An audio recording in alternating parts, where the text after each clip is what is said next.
Her perfume still hung in the air, expensive and cloying, as she wheeled her Louis Vuitton suitcase toward the security gates. She didn't even glance back at me. 15 years old, one small duffel bag clutched to my chest, tears barely contained.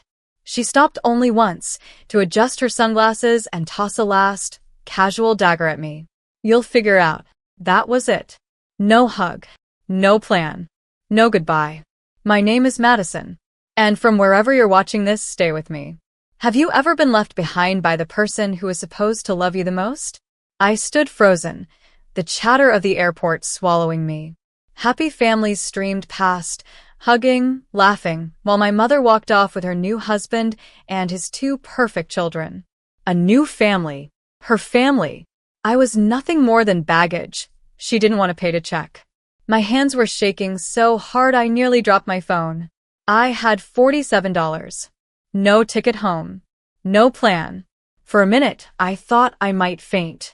Then I remembered a name I'd buried for years, a name my mother spit like poison every time she talked about him. My father. She told me he was worthless, that he'd abandoned us, that he'd never wanted me. But in that moment, standing alone in a departure terminal that smelled like coffee and stale air, I needed to take that chance. I found the number in an old message thread, hands trembling as I dialed. It rang once, twice. Then a deep, steady voice answered. Madison? My knees nearly gave out. Dad, I choked, tears breaking free. Please help me. There was a pause. Just breathing. Then a calm I'd never heard before. Tell me exactly where you are. I'm on my way. Hours later, as dusk bled into the airport windows, I heard a roar outside, and people rushing to the glass in awe. A sleek private jet, engines humming like a predator, landed on the small runway. And then he stepped out. Tall, dark suit, eyes that matched mine so perfectly it hurt. He opened his arms. Madison, he called, voice breaking. I ran. I ran into a father's hug I hadn't felt in a decade, warm and safe and unshakable. And in that moment I knew, the woman who abandoned me had no idea what kind of storm she'd just created. The jet cabin was so quiet I could hear my own breath, still ragged from crying. My father sat across from me, watching with a gaze that felt like both a question and a promise. You're safe now, he said, voice steady, grounded. Safe. That word nearly made me collapse all over again. I tried to gather myself, wiping tears with the back of my hand. She just left me, I whispered, like I was nothing. His jaw clenched, a dangerous flash in his eyes. She always was selfish, he said low. But this? Abandoning you in an airport? That I will not forgive. We took off, the private jet gliding through the night like something out of a dream. I felt a wild, dizzying relief. No cramped seats, no crying in a public bathroom, no apologizing to strangers for existing. My father leaned forward. You're coming home with me, Madison. For good. Home. That word felt so foreign on my tongue. I don't have anything, I said, my voice cracking. He smiled, heartbreak softening the sharp lines of his face. You have me. The tears started again, unstoppable this time. We landed a few hours later at a private hangar surrounded by sleek cars and security guards who nodded respectfully at my father. As he led me down the steps of the jet, I realized he was someone powerful, someone who had waited all this time for a reason to fight.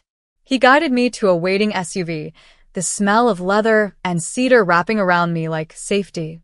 Madison, he said gently once the doors closed, we're going to make this right. But on our terms. My mind flashed to my mother's cold smile, her hand around her new husband's arm, walking off without a shred of guilt. What about her? I asked, voice tiny but trembling with something stronger than fear, rage. My father's expression turned lethal. Don't worry, he said. When she gets back, she'll learn exactly what it means to abandon her own blood. I sat back against the seat, the tears finally stopping, my heart beginning to heal in tiny, fragile beats. For the first time in my life, I wasn't alone. And when she returned from her precious vacation, she was going to find out what it felt like to be left with nothing. The days that followed felt like stepping into another world, a world my mother had sworn didn't exist. My father's house was all stone and glass perched high above the city, a view so powerful it made me feel like I could see my whole life laid out below. There were staff who called me miss, who smiled without pity. A soft bed, warm food, people who asked what I needed instead of what I could give them. My father stayed close, never pushing, never scolding. Just there, strong and protective in a way I hadn't dared to hope a parent could be. One night, I sat on the balcony wrapped in a thick blanket, looking over the city lights, my father beside me. "You deserve better," he said, voice soft but certain. My throat felt tight. She made me believe you hated me," I confessed. He went still, shoulders tense. "I never stopped wanting you. She kept you from me." The pain in those words made my heart twist. "I'm sorry," I whispered. He shook his head fiercely. "No, Madison." "Never apologize for being taken from me." And then, as if he could sense the weight building in my chest, he reached for my hand. "She won't get away with this." A shiver ran down my spine. "What do you mean?" He let a dark, satisfied smile curve across his mouth. "Her new husband's a real estate investor, right? And that beautiful vacation she's enjoying?" He paused. "She paid for it with funds that aren't legally hers." I froze. He looked at me with a kind of careful pride. "I hired a legal team. When she steps back into that house, she'll find it locked, with an eviction notice taped to the door. Frozen accounts. No place to run." My heart thudded so hard I felt dizzy. You'd really do that? For leaving you like garbage in a terminal?" His eyes hardened. "I'd do worse." I leaned into his side, a tiny spark of safety blooming in my chest. That night, I slept without nightmares for the first time in years. Because my father wasn't just rescuing me. He was avenging me. 2 weeks later, it finally happened. I woke up to the buzz of my father's phone lighting up the nightstand. He glanced at the screen, then handed it to me without a word. It was my mother. Her voice was thin and strangled when I answered. "Madison? Where are you?" I could hear chaos behind her. The echo of an empty house, the panic twisting every syllable. I swallowed, steadying myself. "I'm with Dad," I said simply. She sucked in a sharp breath. "With him? After everything?"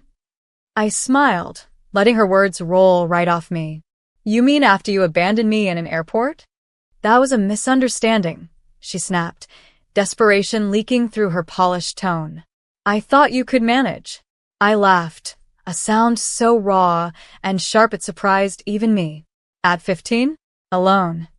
Silence. "I came back and everything was gone," she whispered. "The locks, the money." My father was watching me, calm and proud, a steady anchor. "You should have thought of that," I told her, voice like ice. "You walked away from me." "This is my house," she screamed, her composure finally breaking. "No," I said, letting each word cut deep. "It was his house. And you lost it." She went silent again, broken, furious, trapped. "You can come back," she tried one last time. "We'll figure it out." I looked at my father, at the peaceful calm around us, at a world where I was wanted, and felt the answer settle in my bones. "No," I said softly. "I'm not coming back." And then I ended the call. My father reached out, squeezing my shoulder gently. "Proud of you," he said. Tears stung my eyes, but they were warm this time, not cold and helpless like before. "She'll be fine," he told me, voice calm. "She has to learn what being alone really feels like." I nodded, breathing easier. For the first time, I wasn't the abandoned child. I was the girl who walked away, on her own terms. The days after that call felt like walking through a new sunrise. No more waking up wondering if I was wanted. No more clutching an empty phone in the dark. I began to settle into my father's world, piece by piece. A private tutor came to help me catch up with school. I got to choose my own clothes instead of wearing hand-me-downs, felt what it meant to eat without apologizing for being hungry. My father gave me space when I needed it and held me steady when the old fears crept back in. One afternoon, I found him in his office, a quiet storm behind his desk. Papers spread across polished mahogany, legal documents and reports. "Dad," I said carefully, "what happens to her now?" He looked up, eyes thoughtful but unshaken. "Her accounts are frozen. The house is ours again. She has no way to touch your trust fund. The lawyers are making sure of that." A strange relief flooded me. She might hate me for this, I admitted, a tiny thread of guilt winding through my chest. He pushed back from his chair and came around to face me, hands gentle on my shoulders. "Madison," he said, voice heavy but certain, "you cannot carry the guilt for her choices. She left you, not the other way around." A tear slipped free, but I let it fall. "She was supposed to be my mom," I whispered. He nodded, grief flashing in his own eyes. "She was supposed to protect you. She didn't. I will." A calm strength spread through me. I realized then that love could be fierce and gentle at once, and that someone could fight for me without making me feel small. Later that night, I lay in my new room, warm and safe, no shadows in the corners. I scrolled through old photos on my phone, pictures of birthdays where my mother smiled too wide, parties where I stood off to the side. I deleted them one by one, and when I finally put the phone down, I felt a weight lift that had been chained to me for years. My life didn't belong to her anymore. It belonged to me. A week later, a letter arrived, official, cold, stamped with legal threats. My mother's name scrawled across the bottom, dripping with false outrage. She was contesting the eviction, claiming emotional harm, claiming I'd been brainwashed. I almost laughed reading it. My father sat calmly across from me, skimming the pages, unbothered. "This is desperation," he said flatly. "She has nothing." I exhaled, relief mixing with a strange ache. Why won't she just let go? His eyes were steady, unshakable. "Because she's losing power. And people like her don't know how to live without it." The lawyers were swift, sharp, methodical. Within 2 days, they had shut down every claim she'd tried to make, leaving her letters nothing more than worthless threats. When I came down to breakfast the next morning, Dad was reading the news on his tablet, a small, satisfied grin on his face. "It's over," he told me. "Legally and financially. She can't touch you. Ever again." The quiet around me felt impossibly huge, like stepping into a cathedral of freedom. I sat down across from him, spoon stirring cereal that suddenly tasted better than any luxury meal I'd ever had. "Thank you," I whispered. His gaze softened. "No, Madison. Thank you for surviving, for trusting me to bring you home." I swallowed hard, emotion catching in my throat. He reached for my hand across the table, steady and strong. "You're safe now," he repeated like a vow.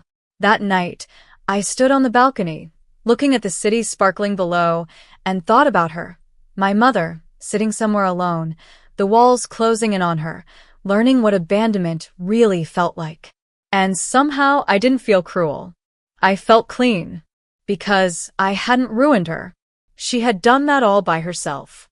And now, I was free to build something better, something that could never be torn apart by anyone's selfishness again. Spring crept in quietly, soft breezes replacing the sharp winter air. I'd started classes again, this time at a school that actually cared about my future. My father made sure I had the best teachers, the best counselors, the best chance. Slowly, I learned how to laugh without flinching. Sometimes I caught myself reaching for my phone, expecting a cruel text from my mother, but then remembered she couldn't reach me anymore. That realization felt like a second heartbeat, steady and strong. One afternoon, after class, I walked into my father's office to find him on the phone, calm as ever. "Yes," he was saying, "she has no legal claim and she knows it. Let her scream." He saw me in the doorway and ended the call with a quiet, final click. "She's trying again?" I asked, a small spark of old fear stirring. He nodded, but a smile played on his lips. "Letters. Useless threats. Nothing that can touch you." I let out a breath I didn't know I'd been holding. She doesn't get to own you anymore, Madison, he reminded me gently. Not your heart. Not your story. I stepped closer, hugging him tight, burying my face against the familiar scent of cedar and something safe. Thank you, I whispered again. He pulled back, eyes warm. You did this, you know. You survived. I'm just giving you the place you always deserved. His words sank deep, planting something powerful inside me. That night, I dreamed of her, my mother, standing at the airport, her designer suitcase in hand, but no one left to abandon. I woke up feeling light, untethered. I was no longer the girl she'd left behind. I was the girl who had rebuilt herself. The girl who had chosen love, real love, over her mother's shallow, rotting version of it. And that truth was worth more than any revenge could ever be. The morning was warm, sunlight spilling over the marble floors like forgiveness. I stood by my bedroom window, looking out at the life I'd built piece by piece, far from the poison she'd left me drowning in. My father tapped on the door, smiling. Ready? I nodded, slipping on my jacket, calm and sure. Today was the court hearing, the final chance my mother had to twist the story. But there was no fear left in me, only certainty. We drove together, silent, the quiet between us filled with an unspoken strength. When I stepped into the courthouse, I saw her sitting on a bench, alone, looking smaller than I'd ever seen her. No perfect husband, no shiny kids, just a woman who'd burned everything down around herself. Our eyes met. Something in her face cracked. Madison, she said, voice brittle. We can still fix this. I held up a hand, steady. No, I told her, letting every bit of calm pour through me. I'm done. Her mouth fell open, but the bailiff was already calling my name, already confirming what my father's lawyers had proven. She had no rights to my trust, no rights to me, no rights at all. She tried to follow me out of the courtroom, but security stopped her. I looked back once, saw her reaching for me, and felt nothing. No hate, no pain, nothing. Because she was a ghost now. Back in the car, my father squeezed my hand. How do you feel? I took a deep breath, letting it fill every corner of me. Clean and bright. Free, I said. He smiled, pride and love shining so clear it almost hurt. Then that's all that matters. As we pulled away, I looked out at the world rolling past the window. Wide, open, waiting for me. I wasn't the girl left at an airport anymore. I was the girl who found a way home. And this time, no one could take that away from me.